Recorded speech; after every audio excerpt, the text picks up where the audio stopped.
Hey, special educators. Welcome to Teach, Taskbox, Inspire, the podcast dedicated to making your job as a special education teacher easier by making your instruction more fun for you and your students. Inside each episode, you'll learn how to get the most use out of your task boxes in the classroom.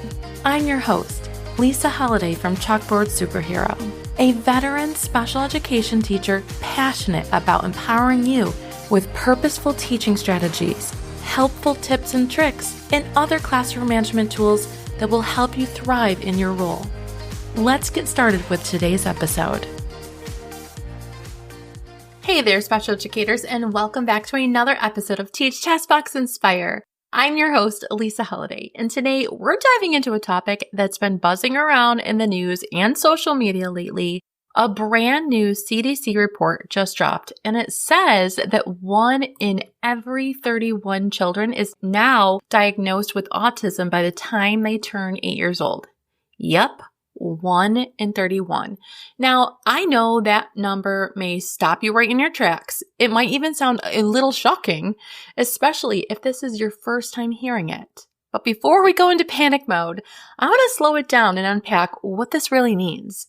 Because here's the thing, this number doesn't really mean there's suddenly more autistic kids running around than ever before. It means we're finally recognizing the kids who've always been there. And to me, that's actually a good thing. That's progress. We're not creating more autistic kids. We're just seeing them. So let me start with a little story. I remember a student I worked with a few years ago. Let's call him Jackson. Super bright, loved trains, could tell you the model, the speed of any Amtrak train in the United States. But when it came to group work or transitioning from recess to math, he'd freeze up or completely shut down or run out of the classroom. His family had been asking questions for years, but he didn't quote unquote look autistic. People told them. He made eye contact, he was super verbal, he didn't have like those repetitive motions like hand flapping or rocking or whatever. But guess what? When they finally found the right team to evaluate him, he got his diagnosis at 9 years old. And suddenly everything just made sense. They weren't bad parents. He wasn't a bad kid. He was autistic, and he needed support that matched how he saw and experienced the world.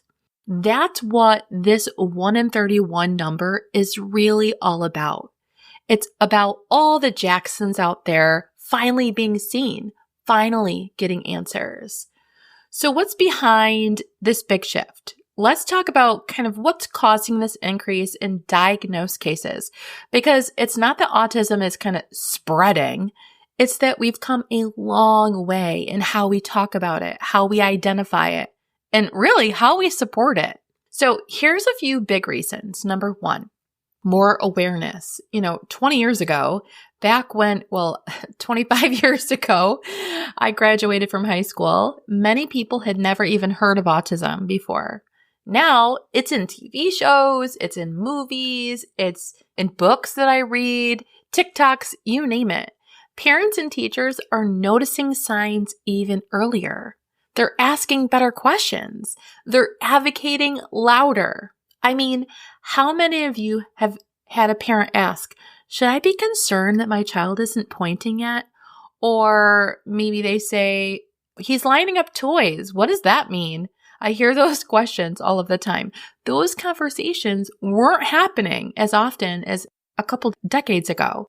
So, number 2, we have better diagnostic tools. We're not just using a checklist anymore. Assessments today look at a wide range of behaviors and communication styles. They're more inclusive. They're more culturally aware and more tuned into how autism can present differently in girls or in multilingual children or students with co-occurring conditions like ADHD or anxiety. Really, honestly, it's really difficult to identify girls than it is boys. That's why you will always see a lot more boys on a caseload that have autism than girls, because it just presents a little bit differently in girls. We can have a whole other podcast on that, but today we're just talking about the 1 in 31. 3, expanded understanding of autism. This is a big one. For a long time, autism was thought to kind of look a certain way, usually based on white, verbal boys who liked math or computers. But we now know that autistic girls often mask. So masking just means that they're kind of covering up all of their different uniqueness, right? That kids of color have been historically underdiagnosed, that non-speaking students deserve the same dignity and access as anyone else. We're finally widening the lens, and that's why more kids are being identified. So let's really talk about that number. Back to the 1 in 31. Does it sound high? Maybe. But what if we reframe that? Imagine you're standing in a school gym during an assembly. Picture 120 kids sitting crisscross applesauce on the floor. According to the stat, at least 3 or 4 of them are likely autistic. And if you teach in special education, you've probably known for a while, right? You've probably worked with students who didn't have a formal diagnosis, but showed signs, and you could almost identify them yourselves, or kids who were just starting the evaluation process in 3rd or 4th grade.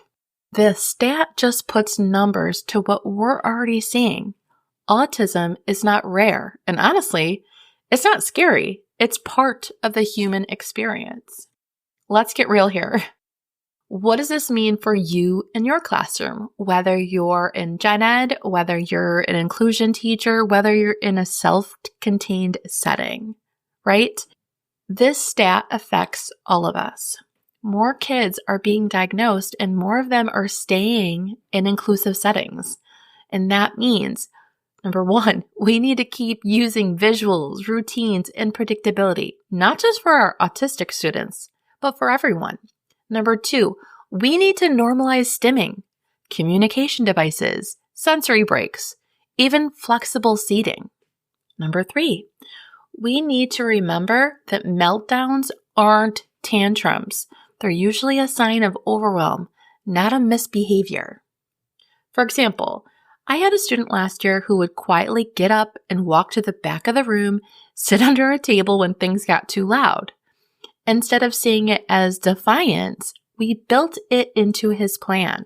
That became his calm down spot. And guess what? His ability to participate improved because he had a safe way to regulate without being punished for it. That's the kind of shift this stat is calling us to make.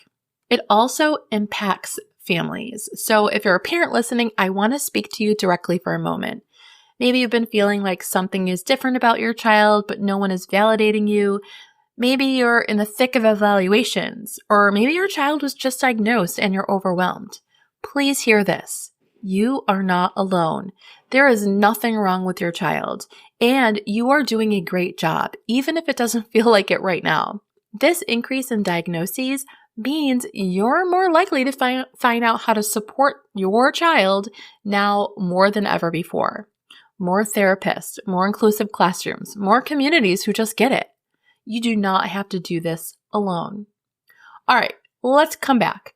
Let's start navigating these conversations because, let's be honest, when this kind of stat hits the news, it can spark some not so great conversations. You might hear someone say, why are these kids autistic now? Or, this wasn't a thing when I was growing up. I'm sure you've heard those 2 phrases over and over and over again already.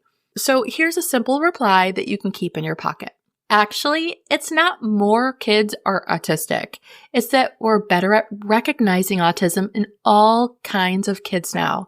And that's a good thing because it means more kids are getting support early. Easy, calm, educational. Let's be the voices of truth and compassion in these moments. Most of the time, the people that are saying these phrases are just uneducated, and it's our job to educate them. All right, so here's the bottom line. 1 in 31 doesn't mean there's a problem. It means we're finally paying attention. It means that the little girl who struggles with transitions but lights up when she talks about dinosaurs, she's getting seen. It means the boy who scripts lines from movies and avoids eye contact. He's getting support, not shame. And it means that we as educators are more important than ever because we get to help build the bridges between understanding and support, between diagnosis and dignity. Thanks for being part of this work with me. It's not always easy, but it's always worth it. I really hope you walk away from this episode having something a little bit that you can share with the community, and try not to freak out about 1 in 31. Thanks so much for tuning in this week. Again, talk to you next time. Bye-bye. Thanks for tuning in to this episode of Teach, Taskbox, Inspire. I hope you've gained some tips and motivation to fuel your week ahead. If you're ready to explore more strategies for empowering your students as independent learners, be sure to dive into my free training at chalkboardsuperhero.com/training. And don't keep all this knowledge to yourself. Share this episode with your special education teacher friends who could use some motivation and inspiration. One more thing before you go. If you're finding this podcast helpful and want to show support, head to Apple Podcasts and leave your rating and review. Until next time, keep teaching, taskboxing, and inspiring.